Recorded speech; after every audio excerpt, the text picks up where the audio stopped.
शक्यतो मोठ्या आवाजात बोलते आणि जिथंपर्यंत माझा आवाज येईल त्यांनी सगळ्यांनी थोडंसं शांत राहा आणि ऐकून घ्या. आजचा दिवस 12 जानेवारी हा आहे आणि हा राष्ट्रीय युवा दिवस म्हणून आपण साजरा करतो. आणि आजच्याच दिवशी स्वामी विवेकानंद यांचा जन्म झाला आणि तो कलकत्त्यामध्ये झालेला आहे. याच दिवशी माता जिजाऊंचा सुद्धा जन्म झालेला आहे. तारीख तीच आहे, साल ते नाही आहे.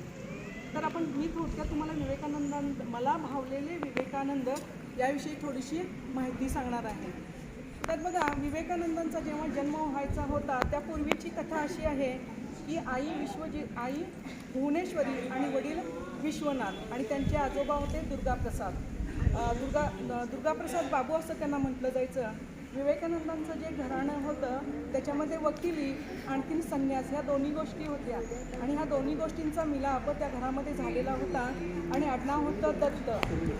तर बघा, आई होती ही आध्यात्मिक होती, आजोबासुद्धा आध्यात्मिक होते आणि घरी आध्यात्मिक वातावरण असल्यामुळं दुर्गाप्रसाद बाबूंना नेहमी वाटायचं की मी वकिली करतोय पण मला ईश्वर भेटला पाहिजे, मला परमेश्वर भेटला पाहिजे आणि या विचारानं ते सतत चिंताग्रस्त असायचे. आणि एक दिवस ते आपल्या पत्नीला म्हणजेच विवेकानंदांच्या आजीला म्हणतात की मला ईश्वर प्राप्ती करून घ्यायची आहे आणि माझ्या घरात एक असा पुत्र जन्माला येऊ दे किंवा अशी व्यक्ती जन्माला येऊ दे जी माझ्या घराचं कल्याण करेल आणि माझं नाव सगळीकडं नाव.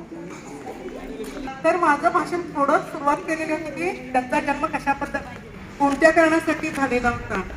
आई जी होती भुवनेश्वरी शंकराची भक्त होती आणि तिला सारखं वाटायचं की चांगली व्यक्ती माझ्या घरामध्ये येऊ देत. आजोबांनाही असं वाटायचं आणि ह्या दोन पॉझिटिव्हिटी एकत्र आल्यामुळं तिथं त्यांच्या घरामध्ये व्यक्ती जन्माला येते ती म्हणजे विवेकानंद. त्याच्यापूर्वीची घटना अशी आहे की भुवनेश्वरी देवी शंकराला अभिषेक करतात. त्यांच्या गावातल्या शंकराच्या मंदिरामध्ये जाऊन अभिषेक करतात आणि त्यांना विनंती करतात की माझ्या घरामध्ये तुझं आगमन होऊ दे.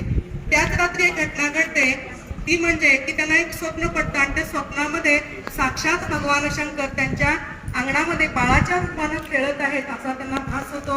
आणि त्या स्वप्नामध्ये जेव्हा ते बाळाला पकडायला जातात तर ते बाळ तिथून नाहीसं होतं. इथंपर्यंतची घटना होते आणि दुसरा दिवस उजाडतो.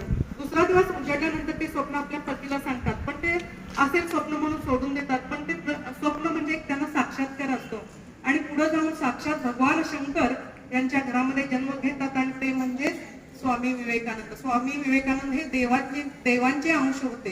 ही एक घटना झाली. आणि दुसरी घटना बघा, विवेकानंदांचे गुरु जे आहेत ते रामकृष्ण परमहंस, ते काली मातेचे पुजारी होते. त्यांनी काली मातेला प्रसन्न करून घेतलेलं होतं. आपली पूर्ण शक्ती आपलं पूर्ण आयुष्य त्यांनी काली मातेसाठी वाहून घेतलेलं होतं. कशासाठी तर आपल्या देशाचं कल्याण करण्यासाठी मला एखादी शक्ती प्राप्त व्हावी आणि माझ्याकडून काहीतरी देशाचं चांगलं व्हावं.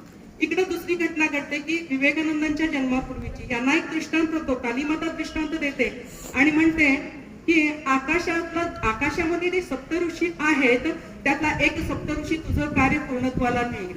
लक्षात येते का बघा, आकाशामध्ये जे सप्तऋषी आहेत त्यातला एक सप्तऋषी या जमिनीवरती येईल आणि तुझं कार्य पूर्णत्वाला नेईल. अशा पद्धतीनं त्यांची पण मागणी देवाकडे मान्य होते, आईची पण मागणी मान्य होते आणि तो शुभ दिवस उजाडतो 12 जानेवारी 1963. यांच्या घरामध्ये एक गोंडस बाळ जन्माला येतं दत्त या कुटुंबामध्ये आणि ते स्वामी विवेकानंद. तर नंतर ह्या गुरुच्या शिष्याची भेट होण्यासाठी एक माध्यम म्हणतात, एक व्यक्ती असते जी अध्यात्माकडे वळलेली असते आणि ती व्यक्ती त्यांना परमहंसापर्यंत नेऊन पोहोचवते. जेव्हा रामकृष्ण परमहंसांना विवेकानंद बघतात तेव्हा ते असे थोडेसे त्यांचं व्यक्तिमत्व जर तुम्ही फोटोमध्ये सुद्धा बघितलं असेल, शारदा देवी आणि रामकृष्ण परमहंस यांचे एकत्रित बरेचसे फोटो आहेत नेटवरती तुम्हाला मिळतील. तर ते त्यांचं स्वरूप थोडंसं ओंगळवाणं दिसतं बघा, म्हणजे असे हे गुरु असू शकतील का.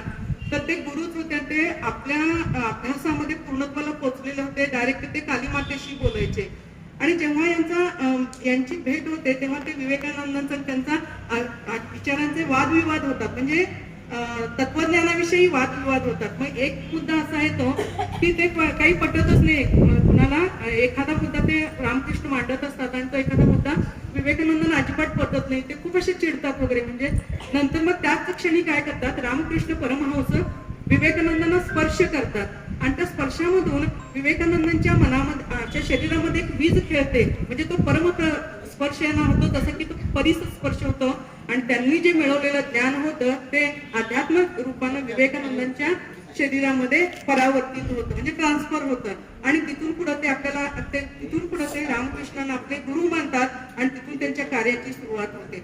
रामकृष्णांचं म्हणणं काय होतं की आपल्या देशामध्ये खूप दारिद्र्य आहे, आपला देश परकीय लोकांच्या ताब्यामध्ये आहे, त्याला सोडवण्यासाठी आपण एकत्र आलं पाहिजे, चांगलं काम केलं पाहिजे आणि हेच विचार करून पुढे स्वामी विवेकानंद पुढे जातात.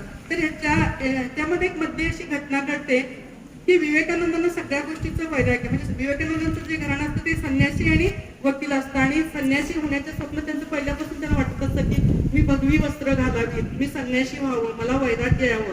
वैराग्य म्हणजे सगळ्या गोष्टीतून मन निघून जाणे. भविष्यात ते भगवी वस्त्र परिधान करतात. भगवा रंग कशाचं प्रतीक आहे? भगवा रंग हा त्यागाचं प्रतीक आहे. भगवा रंग हा दुसरं कशाचं प्रतीक आहे? विजयाचं प्रतीक आहे.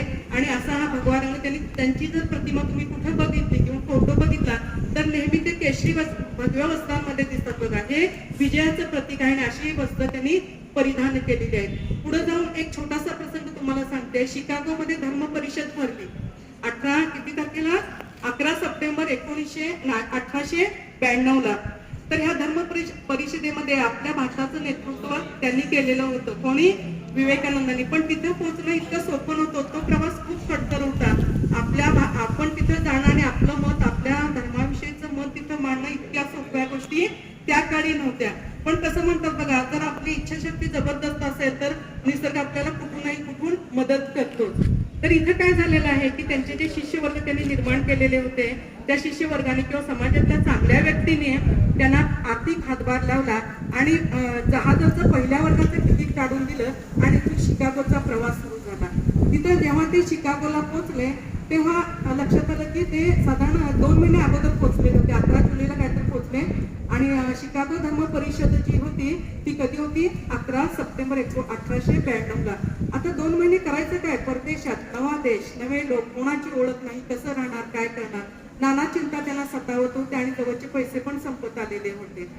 भयंकर प्रश्न त्यांच्या समोर उभा राहिला. पण काय म्हणतात की हळूहळू निसर्ग आणि परमेश्वर त्यांना मदत करू लागला.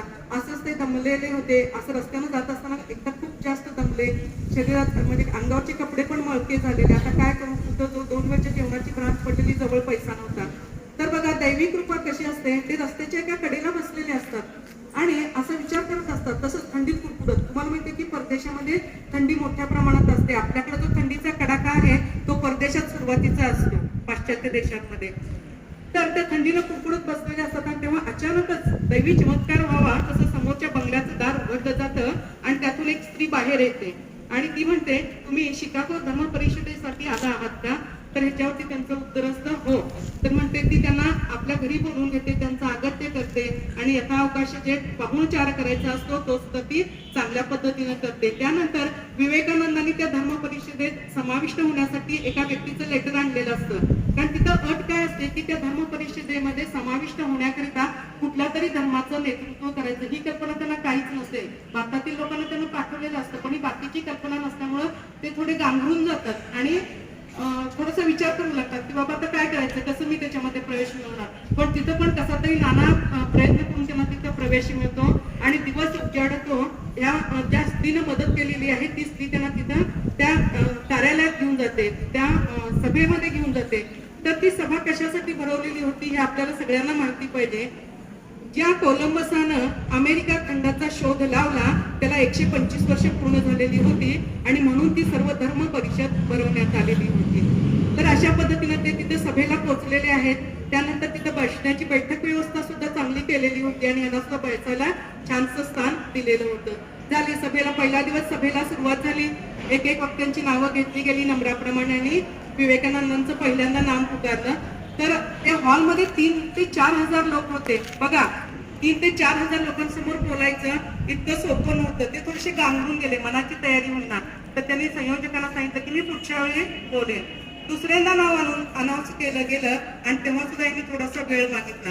पण तिसऱ्या वेळी संयोजक थांबायला तयार नव्हते. संध्याकाळची वेळ होती आणि यांचं नाव अनाऊन्स केलं. न विचारताच नाव अनाऊन्स केलं आणि रुबाबदार असं व्यक्तिमत्व व्यासपीठावर आलं. त्यांचा तो भगवा पोशाख आणि त्यांचं ते एकूण व्यक्तिमत्व खूप रुबाबदार आणि खूप तेजस्वी होतं.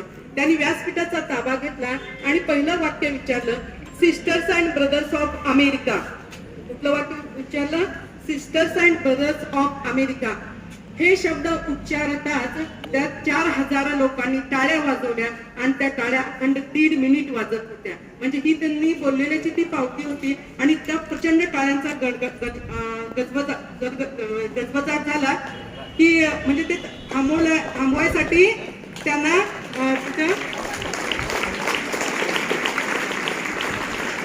ठीक आहे टाळ्यांच्या गजरामध्ये त्यांचं स्वागत झालं आणि नंतर पुढे भाषणाला सुरुवात केली. भाषण करत असताना त्यांनी फक्त आणि फक्त आपला भारतीय हिंदू धर्म आणि त्याची संस्कृती आणि आपल्या भारताविषयी ते फक्त आणि फक्त 7 मिनिटं बोलले. विवेकानंद किती मिनिटं बोलले? फक्त 7 आणि 7च मिनिटं बोललेले आहेत आणि त्या 7 मिनिटांमध्ये त्यांनी जग जिंकून घेतलं. त्यांच्या त्या भाषणाची इतकी स्तुती झाली की परदेशामध्ये त्यांची चित्र सुद्धा लावण्यात आले आणि नंतर इतका त्यांच्याकडे त्यांच्या भाषणाचा प्रभाव इतका मोठा पडला की सगळे लोक त्यांच्याकडे आकर्षले जाऊ लागले. त्यांनी मुद्दा फक्त हिंदू धर्माचा मांडला नाही, त्यांनी त्या सभेमध्ये एक मुद्दा मांडला आणि तो मुद्दा होता की सर्व धर्म एक आहेत. म्हणजे तुमचा वेगळा, माझा वेगळा, त्याचा वेगळा असं नाही. सर्व धर्म जर एकत्र आले तर मोठं विश्व दीपक कार्य किंवा विश्वाला बदलून टाकणारं कार्य आपण करू शकतो. हे त्यांच्या बोलण्यामधलं त्यांचं वक्तव्य त्यावेळेचं होतं. आणि नंतर त्या भाषणानंतर त्या सर्व धर्म परिषदेनंतर विवेकानंदांना मोठी अशी लोकप्रियता मिळाली आणि ते तिकडं गेले. ते 4 वर्ष तिकडच राहिले. एकदा ते सभेला म्हणून गेले आणि 4 वर्ष तिकडच राहिले आणि तिकडे त्यांनी आपल्या भारतीयांचे विचार, त्यांनी धर्मप्रसार केला नाही. ते लक्षात घ्या, ते धर्मप्रसारासाठी गेलेले नव्हते, तर ते कशासाठी गेलेले होते? आपल्या हिंदू धर्माची महती, आपला हिंदू धर्म म्हणजे काय हे सांगण्यासाठी तिथं गेलेले होते. 4 वर्षानंतर ते परतले. तोपर्यंत त्यांना खूप नाव मिळालेलं होतं, खूप ते प्रसिद्ध झालेले होते. त्यांनी आपला शिष्यवर्ग निर्माण केलेला होता. आणि दरम्यानच्या काळामध्ये जेव्हा विवेकानंद परदेशात जाणार होते त्याच्या अगोदर त्यांचे धर्मगुरू, त्यांचे जे गुरु आहेत रामकृष्ण परमहंस यांनी जगाचा निरोप घेतलेला होता. जगाचा निरोप घेत असताना त्यांनी एक काम विवेकानंदांच्या हाती सोपवलेलं होतं की या देशातलं दारिद्र्य कमी कर, या देशातल्या तरुणांना नवी दिशा दाखव आणि त्यांना योग्य मार्गावरती घेऊन ये आणि आपल्या देशाचं कल्याण कर. आणि बाळा, यासाठी तुझा जन्म झालेला आहे हे एका गुरुचं शिष्याला सांगणं होतं. सांगितल्याप्रमाणे अगदी स्थितप्रज्ञ राहून विवेकानंदांनी ते कार्य पुढे नेलेलं आहे. आणि आज आपण राष्ट्रीय युवा दिवस म्हणून साजरा का करतो? कारण त्यांनी राष्ट्रातल्या युवकांची शक्ती ओळखलेली होती. युवक खूप काही करू शकतात. तर विवेकानंद म्हणायचे, उठा, जागे व्हा आणि आपलं ध्येय साध्य करा. हे वाक्य तरुणांना आहे. तर त्यांनी ते आपलं ध्येय ठरवायचंय, ते साध्य करायचंय. आणि त्यावेळी गरज होती ते आपल्या भारताला स्वतंत्र करण्याची. पण नंतर त्या गोष्टीचा थोडा आता विसर पडत गेलेला आहे. पण काही हरकत नाही, आज हे गोष्टी तुम्हाला सांगाव्या लागतील आजच्या ह्या महत्वाच्या दिवशी. उठा, सावधान राहा आणि आपलं ध्येय साध्य करण्यासाठी तोपर्यंत थांबू नका जोपर्यंत ते साध्य करत नाही. अशा पद्धतीनं त्यांनी युवा लोकांना अतिशय मोलाचा संदेश दिलेला आहे. आणि यांचं जे कार्य आहे त्यांनी आपला शिष्यवर्ग निर्माण केला, मिशन निर्माण केलं. मॅन मिशन हे काम निर्माण केलं आणि त्यातच नेशन बिल्डिंग सुद्धा होत होतं. जोपर्यंत एखादी व्यक्ती तयार होत नाही तोपर्यंत तो देश चांगला घडत नाही. जर देशाचं कल्याण करायचं असेल, जर चांगलं राष्ट्र उभारायचं असेल तर पहिल्यांदा काय केलं पाहिजे? व्यक्तीला घडवलं पाहिजे आणि त्यानंतरच आपला देश घडणार आहे. सुंदर विचार विवेकानंदांनी सांगितलेले आहेत. बघा आता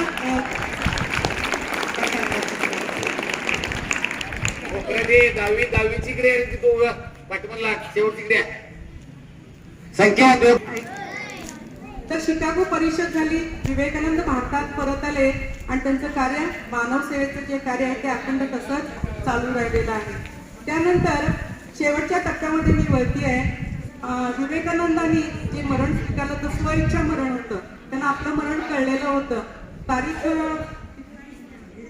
1902 साली 11 जुलै 1902 साली काहीतरी त्यांवरती सोपवलेली होती. असं विवेकानंदांनी खूप छान काम केलेलं आहे. त्यांचा आदर्श आपण डोळ्यासमोर ठेवायचा आहे. त्यांची थोडीशी तत्व आपण आत्मसात करावी अशी माझी आपल्या सर्वांना विनंती आहे. आणि असं छानसं बोलून झाल्यानंतर मी थांबते, माझ्या भाषणाला विराम देते.